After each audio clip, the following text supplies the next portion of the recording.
United manager Tommy Barrett. Tommy, too little too late. Your playoff dreams are over tonight with Bray drawing against Cork, but nonetheless a very satisfying week with 6 points. Yeah, good week, Mike. You know, should have 9, I think, but we were unlucky against them at Lone. But yeah, the boys have done well. Probably should have had that game wrapped up. In fairness, you know, I believe anyway we should have been 2 up, and it was a poor goal to concede. But overall, good second half. Enda Curran was talking during the first half that if Lee Devitt gets a chip next week, he manages a hat-trick of chips 3 weeks in concession, which Enda holds the record for. But it was a brilliant opening goal from Lee Devitt. Yeah, really good goal. You know, he probably could have had another one before that, and it was good vision by Yo-Yo, played inside, and good knock down the line by Evan O'Connor, and a good play by Yo-Yo, and a really good finish out the outside the foot. It's top quality, in fairness. You spoke there of Yo-Yo. He perhaps should have scored with the glancing header from very short distance, but a lot of his work, Tommy, goes unnoticed at times. He's a very good link-up player. He's chipped in with a couple of goals this year, but just a few minor tweaks and he could be really something special. Yo-Yo, yeah, look, Yo-Yo, in fairness, we know he's top quality. He's real class, real good footballer. Probably hasn't got fit enough all year, you know, injuries, and he's been in and out of the team because of injuries, but yeah, he's got a lot of quality, Mike, and if he gets fully fit to the max, he'll be, you know, he's a force to be reckoned with in the first division. But you know, we have to look at that next year, and in the off season he has to, you know, ramp it up and hopefully come back fit and strong. Well, it was a very young team that started tonight. You managed to get on even younger players. Adam O'Halloran comes on and scores. David Tarmy comes on and scores. Pleasing from a managerial point of view to make the changes, and they have the full impact. Yeah, look, and again, like, you know, Adam is you know, he's 17. He's a good Irish youth international, under 16 international. But he's been very good all year. It's been tough for him because physically he's not the most physical guy, and he's a centre mid player, and you know, but look, we know what he can do out wide as well. He whips a great ball into the box, and he got on the end of the effort from Lee, and he reacted very well, and I was delighted for him. He's an intelligent footballer. He's going to be a good footballer in years to come. And Tarmy, look, Tarmy he's been injured all year again. He's definitely a box player. You know, he comes alive in around the box, and it was a really good calm finish. Just looking around the ground tonight, a lot of your senior players sitting it out. The younger players have got their chance between Monday night's win in Cove and tonight. Do you kind of say, I wish I'd put them in sooner, or is it a case of the end of the season where other teams are also experimenting and it's a little bit easier at this time? Well, I put them all in all year, Mike. You know, to be fair, I think Jason sent me the stats last week. You know, there was, you know, I've lads in all year that have been, you know, have played all year. Nico's played 3 or 4 times during the year. Adam O'Halloran's played, no, I think Nico's played 13 times in total. Adam O'Halloran's played, Sean Costello has played 6 or 7 times. You know, all these boys have all played this year. We need to get them maxed up. Look, they're the bottom of Division 2 in the under-20s, you know what I mean? And they've still got chances, and you know, the 17s haven't lit the world of night at 17s level either, but that's not all their fault. That's, you know, we you know, we have to train these young fellas from a younger age, you know, 12, 13, 14 years of age, and train them 4 or 5 times a week, and have to build engines. Like, you know, Nico was struggling last week down in Cove, you know, and this is not having to go with the lads, you know what I mean? It's just the way it is. They have to build their engines, build their fitness levels, build your tactical awareness, your game management, you know, all that stuff. Like, a lot of them are good technical players, but they don't have all that. You know, they're leaving runners go off them and stuff like that. And you know, you mix and match them like we have all year, and you know, they've done well in patches during the year as well. Yeah, so look, they're good lads, but we need to get them training more and more regularly, and more cohesive, and see can we turn them into good young professionals, and hopefully we can. Are you confident that the group that you have, if you got maybe 75-80% of them back, that they could challenge for playoffs and so on, or do you really need now to get a bit of serious quality and experience into the team, even having that ingredient of the younger players already here? Yeah, I think we need a bit more quality, Mike, you know, and that's not, again, no disrespect to the lads, but we need to train more. We need to get everyone based locally. I think, you know, that's the plan hopefully for next year, so we can, you know, you know, have that local cohesion, and that doesn't mean local players. We can, you know, put players up and see where we can go, but that's the plan, yeah. So already we're 3 games to go now. You go to Cork next. You won't read a whole lot into the results, but Have you sat down with much of this season squad to tell them that they're either here or not here next season? Is there firm plans in place, or do you only deal with that at the end when the last ball is kicked? Yeah, I think we deal with it at the end, because we have to look at the, who does it suit to train, more 3 or 4 times a week, might be different times.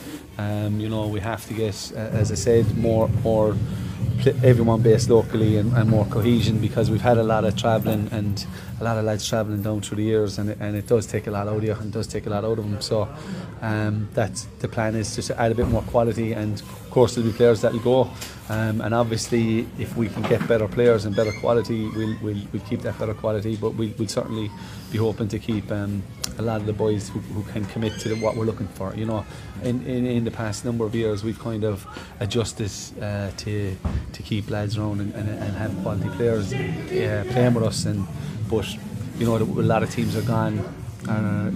Whilst the league might be full time, you have a lot of players that are full time, or they're part time and working full time, 3/4 time in their football, if that makes sense. So we need to get to a similar standard where we just bite the bullet, and if lads, if some lads miss out on that because they can't commit, that's okay too. We just have to follow the process and see what we can get to commit to a more